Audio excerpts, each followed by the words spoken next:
Hey guys, we finally know who is going to be on these debate stages for the first round of debates in this 2020 Democratic presidential primary. And we have a June 26th debate, a June 27th debate, and based on who is participating in each of these two debates, I think that there's going to be a lot more people watching the June 27th debate than the one that's on the 26th. So those that are participating on the 27th got a bit of a better draw in that instance. The fact that they get to be on the same stage as Bernie Sanders and Joe Biden, two of what have been the top candidates in the polls, and the two candidates that have the most name recognition, more likely to bring in eyeballs to watch the debate. But you can also make the case that perhaps some of these other 8 candidates that are going to be on the debate stage with Sanders and Biden could get lost in the shuffle. But at the end of the day, I think you want to be a part of the debate stage that's going to have the most eyeballs, which I think is going to overwhelmingly be the one that's on June 27th. Now, this June 26th debate, it has a little bit of a kids' table feel, which is what we saw a lot back in 2016 from the Republicans, where they had the candidates that were lower in the polls participating in a separate debate from those that were higher in the polls. The Democrats wanted to avoid that, but they really didn't, because only one out of the top 5 candidates in the polls are participating on June 26th, and that is Elizabeth Warren, which I think is an unfortunate situation for her. She would have loved to have the opportunity to contrast herself against Joe Biden, the leader in the polls, but she's not going to get her chance to do that in this first go-round. Now, 4 out of the top 5 candidates are participating on June 27th, those being Joe Biden, Bernie Sanders, Kamala Harris, and Pete Buttigieg. And that's just, again, more information as to why more people are likely to be watching this second debate. But I just want to go through and talk, list off all the candidates, and then just give my 2 cents on maybe some of the candidates that could benefit or maybe not benefit from being a part of these different debate stages. So on June 26th, we have Cory Booker, Julian Castro, Bill de Blasio, John Delaney, Tulsi Gabbard, Jay Inslee, Amy Klobuchar, Beto O'Rourke, Tim Ryan, and Elizabeth Warren.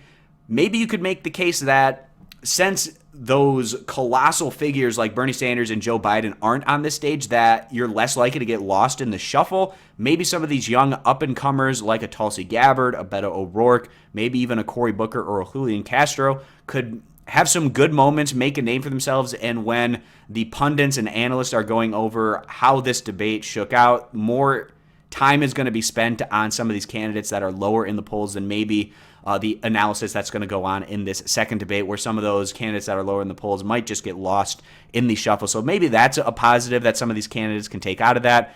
And I really don't think it's a great situation here for Elizabeth Warren. Maybe she will get a ton of exposure and analysis on her, given the fact that she's the only candidate in the top 5 that's going to be participating in this June 26th debate. But I think at the end of the day, every single candidate would tell you that they would prefer to be on this June 27th debate with Joe Biden and Bernie Sanders. So in this second debate, we have Michael Bennet, Joe Biden, Pete Buttigieg, Kirsten Gillibrand, Kamala Harris, John Hickenlooper, Bernie Sanders, Eric Swalwell, Marianne Williamson, and Andrew Yang. And I think candidates like an Eric Swalwell, Marianne Williamson, John Hickenlooper, and Michael Bennet might kind of get lost a little bit in the shuffle here, potentially. I think this is almost a best-case scenario for Bernie Sanders. Not only does he avoid having to be on the same debate stage and trying to contrast himself against Elizabeth Warren, dodged a bullet there, but he also gets the luxury of getting to go against the leader in the polls, that being Joe Biden. And you couldn't get more of a stark contrast in the Democratic primary process here than Biden versus Sanders. And not just those two candidates, but also being able to starkly contrast himself to other moderates like a John Hickenlooper and a Michael Bennet. I think that could really set up Bernie Sanders to make a lot of his progressive points, which I think the people who are likely to watch a Democratic debate are probably really going to like a lot of those contrasts that he's able to make. We'll see if it has an effect in the polls, and just to see which of these candidates have strong performances or weak performances. Maybe Buttigieg and Kamala Harris might get lost in the shuffle here, given the fact that they're kind of the under ticket to a Bernie Sanders, Joe Biden. But again, just being on that debate stage where all the eyeballs are going to be, I think is a net positive for these candidates, even maybe somebody like a Kirsten Gillibrand. And then we have Andrew Yang, everyone's internet favorite candidate, who's actually done surprisingly well for himself, given the fact that he had basically no name recognition coming into this process. And he's actually been doing pretty well for himself, given the hurdles that he has to jump through or jump over to try to really make a strong campaign going against all of those established factors that traditional ways that you go in and have success.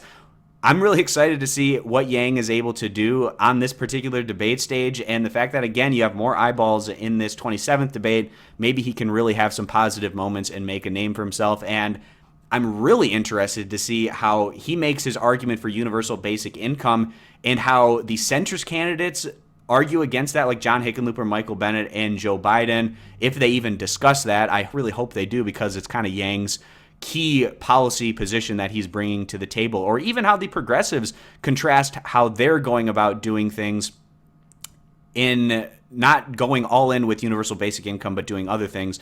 Bernie Sanders, Kamala Harris, Kirsten Gillibrand, what they're able to do to kind of make that contrast as well. Really looking forward to that one. It's going to be very exciting. Can't wait to see how these play out. And after we get through these debates, we might see some more movement in the polls. Are still extremely early on in the process, but this is how things are shaping up. Best case scenario for those that are supporting Bernie Sanders, that he, again, doesn't have to go against Warren and gets to contrast himself with Joe Biden. And probably a disappointment from Warren supporters, the fact that she doesn't get to be on the debate stage with any of the other top 5 candidates in the poll. So that's going to wrap this video up, guys. Thanks for stopping by, and I hope to see you back here for future videos.